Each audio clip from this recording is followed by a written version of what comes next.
Hello everyone, in this video we are going to discuss the treatment of the workman compensation reserve chapter 4 है बच्चे हमारा changing profit sharing ratio. But ये ऐसा topic है जो हमारे आगे आने वाले चैप्टर्स में है, एडमिशन है, रिटायरमेंट है, डेथ है, वहाँ पे सेम तरीके से डील किया जाएगा। सो यहाँ पे इसको समझना करना बहुत ज़रूरी है। So let's understand what is workman compensation reserve. बेटा रिजर्व क्या है? रिजर्व एक ऐसा अमाउंट है जो आप जो है प्रॉफिट में से एप्रोप्रिएट करते हैं, उसमें से आप अलग से निकाल देते हैं सो दैट कि फ्यूचर में अगर कोई भी मिस हैपनिंग आपके एम्प्लॉयज़ को होती है तो आप इस अमाउंट को यूज़ कर सकें। कोई भी मिस हैपनिंग, ठीक है, एक तरह का हमारा स्पेसिफिक रिजर्व है, क्योंकि जो रिजर्व है यहाँ पे आप इसको यूज़ करेंगे फॉर स्पेसिफिक रीज़न। वो क्या है? वर्कमैन्स के लिए से, ठीक है। तो उनके साथ कुछ भी कोई भी इवेंट ऐसा होता है जहाँ उनको आपको पैसा देना पड़ेगा, उनको चोट लग जाती है, कोई मिस हैपनिंग होती है, तो आप यही अमाउंट को आप यूज़ करेंगे, राइट। तो ये तो हुआ वर्कमैन कंपनसेशन रिजर्व होता क्या है। सो हम इस कॉन्सेप्ट को, इसकी जनरलाइजेशन कैसे डील करनी है उसको हम समझने की कोशिश करेंगे through an illustration number 7 page number 4.12 of test river 2020। So let's see the question first and try to understand कि हमें क्वेश्चन में क्या क्या गिवन है। So here it is a question है, इलस्ट्रेशन नंबर 7 है बेटा। यहाँ पे उसमें कहा 3 पार्टनर ABC, उनकी जो ओल्ड रेशो गिवन है बेटा वो है 432, न्यू रेशो गिवन है 234 एंड हमें जो है बैलेंस शीट में एक्सट्रैक्ट गिवन है। देखो वर्कमैन कंपनसेशन रिजर्व हमें यहाँ लायबिलिटीज़ में गिवन है। मैंने आपको रिजर्व एक्यूमुलेटेड प्रॉफिट लॉसेस की जो हमने जब उसको समझाया था, मैंने कहा था there are the 5 items you will see in a liability. Among the 5 item this is the one item. आपको मैंने वहाँ पे एक एक्रोनिम भी बताया था, राइप GW। तो W से है ये वर्कमैन कंपनसेशन रिजर्व। तो इसको क्या करेंगे पार्टनर्स आपस में? अब let's see, depends on the cases. यहाँ 90,000 अमाउंट दे रखा है। केसेस है when no information as to claim is given, when there is a no claim, when the claim on account of workman compensation is 45,000, when a claim on account of workman compensation is 99,000 and when the claim on account of the workman compensation is 90,000. So let's see case one by one. So here हमने आपके लिए summary बना दी है यहाँ पर कि हमारी old ratio given बेटा 432 ABC पार्टनर है, न्यू रेशो है 234 एंड वर्कमैन कंपनसेशन है ये हमारे बैलेंस शीट में गिवन है, ठीक है। So let's see what is the case 1। Case 1 में कहा है उसने when there is no information as to claim मतलब कि हमारे पास इस अमाउंट को कोई क्लेम आया ही नहीं, वर्कर्स की तरफ से जो है किसी भी तरीके का कोई क्लेम जो है लिया ही नहीं गया है, मतलब एज इट इज़ पूरा का पूरा अमाउंट हमारी बैलेंस शीट में शो हो रहा है। और इस चैप्टर में इस टॉपिक में हमें जो है जो हमारा जो मतलब है जिस रेशो से, वो कौन सी रेशो से मतलब हमें ओल्ड रेशो से, क्योंकि वो ओल्ड रेशो में ओल्ड रेशो में ही जो भी हमारे एक्यूमुलेटेड प्रॉफिट्स एंड लॉसेज हैं वो बिजनेस है उसको जो है पार्टनर्स ले जाएंगे, ठीक है। सो यहाँ पे हमारी फर्स्ट जनरल एंट्री बनेगी बेटा, देखो WCR। अब कौन लेके जाएगा? ओल्ड पार्टनर्स कौन है? ABC। कौन सी रेशो में? ओल्ड रेशो में लेके जाएंगे, ठीक है। सो ये रिजर्व है, उनके लिए प्रॉफिट वो लेके जा रहे हैं, तो पार्टनर्स कैपिटल अकाउंट क्या हो जाएंगे? क्रेडिट हो जाएंगे, ठीक है, क्योंकि उनके लिए प्रॉफिट हो रहा है। एंड वर्कमैन कंपनसेशन रिजर्व एक लायबिलिटी थी, और वो जो लायबिलिटी है वो मेरी क्या हो रही है बेटा? कम हो रही है। तो कम होगी तो लायबिलिटी को हम क्या करते हैं बेटा? जर्नल हम पास कर रहे हैं। केस 1 क्या है? when no information given for claim, when no information for claim, ठीक है, कोई इन्फॉर्मेशन है नहीं, तो जनरल एंट्री बेटा हम पास कर रहे हैं इसमें। तो बहुत सिंपल है बेटा, आपका क्या हो जाएगा? मैं WCR लिख रही बेटा, आपको नो रीज़न अब you will going to write WCR, आपको फुल फॉर्म ही लिखना है, ठीक है, क्योंकि एग्ज़ाम और पेपर आपने देने हैं, मार्क्स आप लोगों को मिल रहे हैं। तो वर्कमैन कंपनसेशन जो है हमारे बिजनेस से बच्चा जा रहा है, एंड कौन लेके जाएगा? Yes, partners. A capital account, to B's capital account, to C's capital account. कितनी WCR अमाउंट था? 90,000। पर 90,000 को जब आप 432 में बांटेंगे बेटा तो दिस विल बी 40,000, B का बेटा 30,000 एंड C का बेटा 20,000। नरेशन आप बहुत अच्छे से लिख सकते हैं, ये क्या है? डिस्ट्रीब्यूशन हो रहा है ना WCR का। तो being WCR amount transfer to which account? Partners capital account. और कौन सी रेशो में जाएगा बेटा? ये ओल्ड रेशो में। आपको ध्यान रखना है ये जो अमाउंट ट्रांसफ़र या डिस्ट्रीब्यूट होगा वो कौन से रेशो में होगा बेटा, ओल्ड रेशो में। ठीक है, ये आपको बहुत अच्छे से ध्यान रखना है। ओल्ड रेशो के लिए हमारा यहाँ पे सिग्निफिकेंस है। देन हमारे पास बेटा केस 2 है। केस 2 है, उसमें कहा था इन्होंने when there is a no claim, when there is a no claim. बेटा no claim and no information का सेंस एक ही है, दोनों का मतलब एक ही है। इट मीन्स मेरे लिए यहाँ पे जो है एंट्री जो मैं पास करूँगी वो सेम रहेगी, तो सेम एंट्री पास्ड अबव। ठीक है, so case 2 is the same. Now we have case 3। We have case 3। Case 3 में उसने कहा बेटा कि when there is a claim on account of workman compensation, 90,000 का रिजर्व पड़ा हुआ है आपकी बिजनेस की बुक्स में, और यहाँ पे क्लेम आ गया, क्लेम आया है वर्कर्स की तरफ से। कितने का क्लेम आया है, 45,000 का, कि भाई हमें कुछ प्रॉब्लम है, हमें जो है रिक्वायरमेंट है, तो आप हमें जो है ये पे इतना पैसा दे दीजिए। वर्कर्स ने इतना पैसा दे दीजिए, तो पैसा उसको अब किसको देना पड़ेगा, बिजनेसमैन को देना पड़ेगा।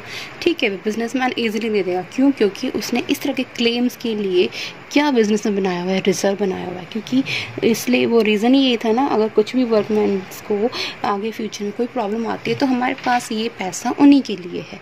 उन्होंने क्लेम मांगा, हम बिजनेस ने क्लेम दे दिया, 90,000 में से 45,000 क्लेम दे दिया। कितना बच गया बेटा, कितना बच गया, 45,000 अभी भी बचा हुआ है। ठीक है, this is case 3 I am discussing. जब है आपका 90,000 रिजर्व रखा है, आपके पास बिजनेस में इतना रिजर्व है वर्कर्स के लिए, एंड वर्कर्स ने आपसे क्लेम किया कितने अमाउंट का, 45,000 का। तो क्लेम होने के बाद कितना अमाउंट बचा बेटा, 45,000। तो इसका जनरलाइजेशन हम कैसे करेंगे, देखिए। अब WCR तो मुझे बिजनेस से निकालना है, मैं रिव्यू भी करना है, तो बीइंग मेरी लायबिलिटी हम ख़त्म कर रहे हैं, तो मुझे क्या करना पड़ेगा यहाँ भी, WCR को बेटा अगेन बिल्कुल गुड, वेरी वेरी गुड, बिल्कुल सही कहा आपने। हम इसे क्या करेंगे, इसको हम कर देंगे डेबिट। एंड टू हमने क्लेम भी दे रहे हैं ना, जब हम जो है क्लेम हम जब दे रहे, एक तरह से आपकी क्या, और एक तरह से इस अमाउंट की आपके लिए लायबिलिटी बन जाती है, ये अमाउंट आपको देना है। तो ठीक है, सो हम यहाँ लिखेंगे इसे वर्कमैन कॉम्पनसेशन क्लेम। बेटा अगेन आप पूरा लिखेंगे इसे, ठीक है, क्या लिखना है, वर्कमैन कॉम्पनसेशन क्लेम। कितने की लायबिलिटी थी हमारी, इन टोटल 90,000 की रिजर्व था, एंड रिजर्व में से कितना वर्कमैन्स को हमने दे दिया, 45,000 दे दिया। कितना बचा, 45,000, और ये 45,000 अब बांट लेंगे, कौन बांट लेंगे आपस में, A, B और C बांट लेंगे आपस में। ठीक है, सो हमारी एंट्री बन जाएगी, जो कितना बचेगा इन लोगों के, कितना बचेगा इन लोगों के लिए, 45,000, बिकॉज यहाँ पे 45,000 का जो क्लेम था वो जो है आपको वर्कमैन्स को देना पड़ेगा। तो जो बचा हुआ पैसा है वो पार्टनर्स आपस में डिस्ट्रीब्यूट कर लेंगे। एंड कौन सी रेशो में बचा, किस रेशो का रेलिवेंस है, ओल्ड रेशो का, 4:3:2 में। तो 4:3:2 में जब आप इसे बांटेंगे बेटा, तो अमाउंट आ जाएंगे हमारे 20,000, 50,000 for the B and 10,000 for the C। ठीक है, तो आप वही इसमें लिखेंगे, being surplus amount transfer to the workman compensation, being surplus amount of the workman compensation reserve is transfer to the partners capital account. ठीक है, और इन विच रेशो बेटा, this is also being transfer in old ratio. Right, now we have the case 4। We have case 4। Case 4 में कहा है उसने, आपका जो क्लेम है, यू हैव अगेन क्लेम, इसमें क्लेम मांगा, बोला गया है on account of workman compensation, वो है बेटा 99,000 का। This time you have the claim, and claim जो डिमांड किया गया है वर्कर्स की तरफ से, दैट इज़ 99,000। ठीक है, बहुत सोच समझने के लिए आप प्लीज़ अब अपने कान खोल लीजिए, सुनने के लिए अच्छे से सोचिए समझिए, और उसको अब समझने की अच्छे से कोशिश कीजिएगा। यहाँ पे कितना है, 99,000। अब देखिए रिज़र्व कितने का मेरे पास, 90,000 का। क्लेम आ गया 99,000 का। ठीक है, जो मेरे को एक तरह से अपनी जो है एक अपनी क्लेम देना है, मेरे लिए लाइबिलिटी बन गई है, क्योंकि पे करना आपको ये वर्कमैन्स को कितना, 99,000। बट आपके पास रिजर्व इन हैंड कितना है बेटा, 90,000। इट मीन्स बिजनेस को, फर्म को अपनी तरफ से ही एक्स्ट्रा पैसा देना पड़ेगा। 90,000 तो यूज़ कर लेगा वो रिजर्व से। ठीक है, तो अब फर्म को जो है लॉस हो रहा है, फर्म को क्या हो रहा है, लॉस हो रहा है। इसकी वजह से ठीक है, कितने रुपीज़ का, 9000 का। तो ये बिज़नेस के लिए लॉस हो रहा है, ठीक है, क्यों, क्योंकि आपके पास जो है सफिशेंट प्रॉपर जो है रिजर्व में पैसा उस क्लेम के लिए नहीं था। लायबिलिटी बढ़ गई ना आपकी इससे, और जब लायबिलिटी बढ़ती है, अगर आप मेरी पिछली वीडियो देखेंगे रिवैल्यूएशन अकाउंट रिलेटेड, तो वहाँ से पता चलेगा आपको कि जब आपकी जो है लायबिलिटी बढ़ती है तो आपके लिए लॉस है। एंड लॉस और प्रॉफिट को जो एसेट्स और लायबिलिटीज़ की वजह से होता है, उसको हम बेटा शो करते हैं कहाँ, कौन से अकाउंट में, रिवैल्यूएशन अकाउंट में। रिवैल्यूएशन अकाउंट कौन सा अकाउंट है कि फर्म में जो एसेट्स और लायबिलिटीज़ में जब भी आपका रिकॉन्स्टिट्यूशन होता है फर्म का, अगर उससे प्रॉफिट या लॉस होगा, किससे, एसेट्स और लायबिलिटीज से, उसको हम कौन से अकाउंट में दिखाएंगे, रिवैल्यूएशन अकाउंट में, ठीक है। एंड उसके लिए हमारे पास अब इस क्वेश्चन में, इस केस में हमें क्या हो गया है, बिजनेस को लॉस हुआ है, तो लॉस को बेटा कैसे डील करेंगे, लेट्स सी। देखो लायबिलिटी तो मुझे ख़त्म करनी है, तो हमने WCR को क्या करना है बेटा, हमें यहाँ पे डेफिनेटली बिल्कुल हमें क्या करना पड़ेगा, डेबिट करना पड़ेगा, ठीक है। सो डेबिट कर देते हैं हम कितने से, 90,000 से, ठीक है। और जो क्लेम आया मेरे पास क्लेम आया टू वर्कमैन कॉम्पनसेशन क्लेम, आपको पूरा लिखना है।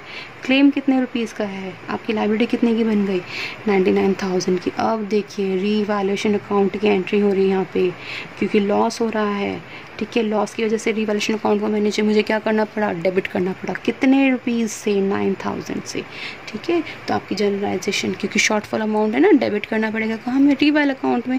बहुत ध्यान देने वाला क्वेश्चन है ये, ठीक है। सो अब देखो ये लॉस है ना, अब लॉस है, this is the first entry, actually में सेकेंड एंट्री भी होगी। अब ये लॉस है, ये लॉस को भी तो हमें बांटना पड़ेगा, क्योंकि लॉस कहाँ गया हमारा, ये लॉस गया हमारा रिवैल्यूएशन अकाउंट में। तो रिवैल्यूएशन अकाउंट का जो लॉस है वो कौन बांटेगा, आपस में पार्टनर्स। अगर पार्टनर्स प्रॉफिट बांटेंगे तो लॉस भी तो बांटेंगे ना। तो इसी का हमारा सेकेंड एंट्री बनेगी बेटा, एंड आपकी रिवैल्यूएशन लॉस को बांटने की, किसके बीच में, पार्टनर्स के बीच में, क्योंकि पार्टनर्स को लॉस हो रहा है तो हमने उनके अकाउंट को क्या कर दिया बेटा, यहाँ पे डेबिट कर दिया, ठीक है। एंड टू रिवैल्यूएशन अकाउंट, अब रिवैल्यूएशन अकाउंट से वो लॉसेस कहाँ ट्रांसफ़र हो जाएंगे, पार्टनर्स कैपिटल अकाउंट में, राइट। रिवैल्यूएशन अकाउंट में कितना था हमारा लॉस बेटा, 9000 का। एंड ABC में जब 9000 आप डिवाइड करेंगे तो अमाउंट आएगा बेटा 4000, 3000 एंड 2000, ठीक है। Being loss on revaluation account, loss on revaluation account transfer to partners capital account. समझ में आया बच्चे, बेटा समझ में नहीं आया तो प्लीज़ वीडियो को पॉज कीजिए और दोबारा से जो है आप ये केस 4 को दोबारा से सुनिए और समझने की कोशिश कीजिए। Now coming to the case number 5। Case number 5 में कहा है बेटा, इसमें ये भी बहुत सिंपल है, इसमें कुछ भी नहीं है, आपका क्लेम के लिए बोला गया है। क्लेम कितना है, 90,000 पे, 90,000 का, ठीक है भाई। आप वर्कमैन्स ने जो है फर्म से डिमांड किया क्लेम के फॉर्म में 90,000 आपकी बिजनेस की लायबिलिटी बन गई उनको पे करने के लिए। बिजनेस ने देखा चलो लेट्स सी हमारे रिजर्व में कितना पड़ा है, उन्होंने देखा अपने रिजर्व अकाउंट को कितना पड़ा है, 90,000। कोई प्रॉब्लम नहीं है, रिजर्व से पैसा 90,000 उठाया और वर्कमैन्स को हमने दे दिया, कोई प्रॉब्लम नहीं। तो रिजर्व तो गया हमारे बिजनेस से, लायबिलिटी ख़त्म हो गई, कम हो गई।